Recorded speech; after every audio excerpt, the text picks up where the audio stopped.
All right, welcome back to the Destination Unknown Dude channel. What we'll talk about today is easy, cheap, or free water conservation in the Philippines. So this could be anywhere, and you see we have styrofoam ceiling we still have to fix, so never mind the mess.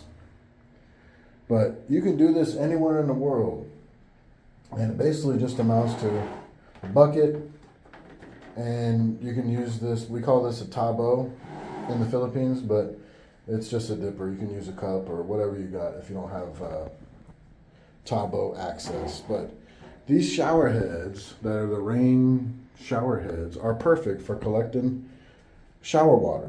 Just use a bucket. Could be a Home Depot bucket, could be any bucket. And when you're running the shower, you're not gonna be able to see the water too well, but it just all goes right in the bucket while we're waiting on hot water.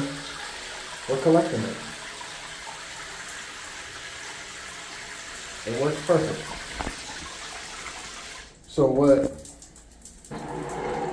what we do is we'll use that to collect the water until the water gets hot. We've got a heater right here, so it doesn't take long to get hot. So we collect that instead of just letting it run down the drain and be wasted, and then you'll flush the toilet with it right here. Super easy. You don't have to go anywhere to flush the toilet, okay? Just use that water and flush the toilet anytime. You can use that. I use that water because this floor is it's a wet bathroom, so this floor is all one level, but it slopes towards the drain. But I use it to clean the floor, clean the soap off of the floor and stuff. When I finish taking a shower, there's always soap around because it's not like a normal shower we will see in the West. And also, you could use this water for anything. You could actually take a shower with this water. What we do is we do bucket showers here. Now we don't because we have working plumbing. But if the water went out or we had a problem, you could use this bucket or a bigger one and make it warm with a tea kettle. Just fill up a tea kettle, put it on the stove, make the water boil, mix it with this, and it'll be perfectly warm water for a bucket shower. Use this tabo to dump it on yourself. Take a couple to dump it on yourself, then soap yourself up, lather it up, clean all your areas and all that, and then use that same tabo, or you can use a cup or whatever, to splash yourself off, and then you got a perfectly viable shower. It works fine. That's what they use here when they don't have running water, and most people are doing this. You could also wash your dog with this, a bucket of water and a tabo. Take it outside where it's convenient. Wash your dog with it. You might need to fill the bucket up a couple times, but at least that'll get you started. You got wastewater that would normally go down the drain right here in this bucket. You can do anything with it. Now, we don't drink this water here in the Philippines, so we're not drinking it, obviously, but you can use it for anything else. And this drain right here, I'll show you in a second. I'll go downstairs and show you where this is going. But this drain goes outside and it feeds the plants. And I'll show you that here in a minute. All right, y'all. Out for now. Come check out in a second. I'll show you what we're talking about next. All right, back again, showing the water reuse. Washing machine goes into this blue pipe, which goes down here and has holes in it for each tree. Now this is, you see there's some wetness, and there's a little mini tree here. This is not an ideal spot for planting because it's behind the house. It's messy back here, and it doesn't get much sun. But these trees are growing pretty good. You see the blue pipe, so it's going to catch the washing machine, and this is the pipe from upstairs, the shower that I was showing you. So it hits that pipe, goes here. So we've got holes like this big on the underside of this pipe feeding these trees, and you can see that we've got, none of this is glued, none of this PVC is glued, and then we've got a stopper at the end. But you can see down here, if you look close, there's a little bit of cotton laundry waste here. if you pop this off, you got to clean it out every so often. Pop that off and clean it out, because the laundry machine, the washing machine makes lint that gets washed down the water. So this is another blue pipe that comes from our gray water from the sink and the bathroom downstairs, and it does the same thing. It goes down and feeds all these trees. See, we got a continuation of these trees. All these trees are getting it. You see that it's wet right there, wet right there. So we have an automatic pump, and I won't show you that, it's kind of ugly. Automatic pump, the water level rises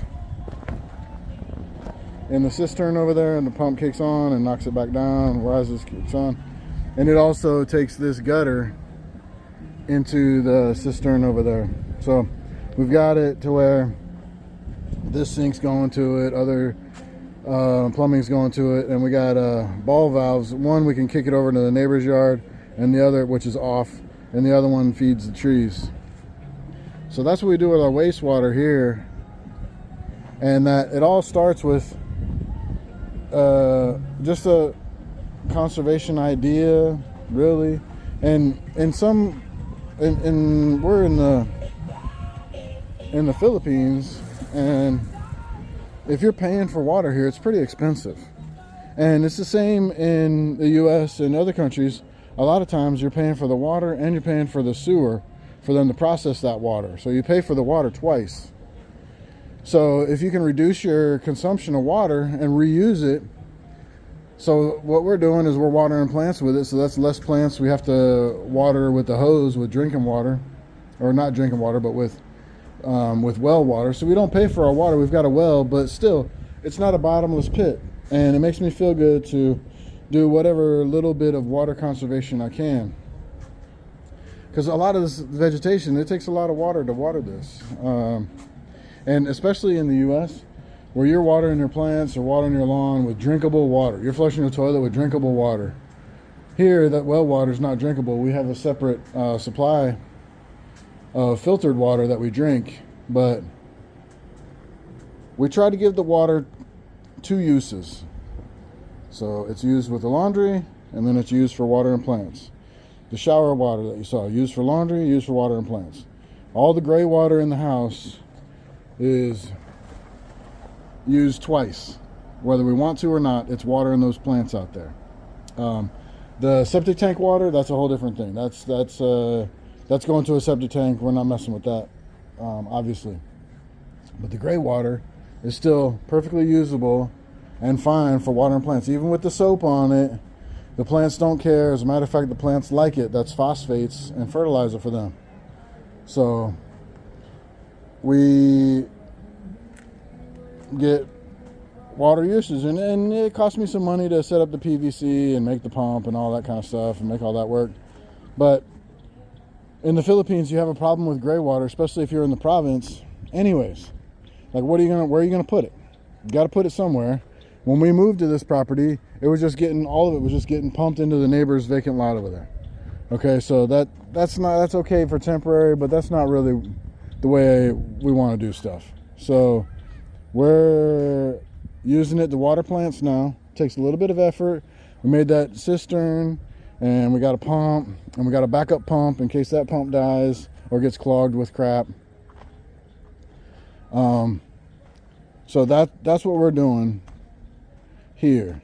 And it all starts with that bucket in the shower. Just put a little thought into it, get that bucket, and then use that water for something you would normally flush a toilet, or, you know, wash a dog, or do whatever. And instead of doing that, just use it for something. And then think about how else you can use your water.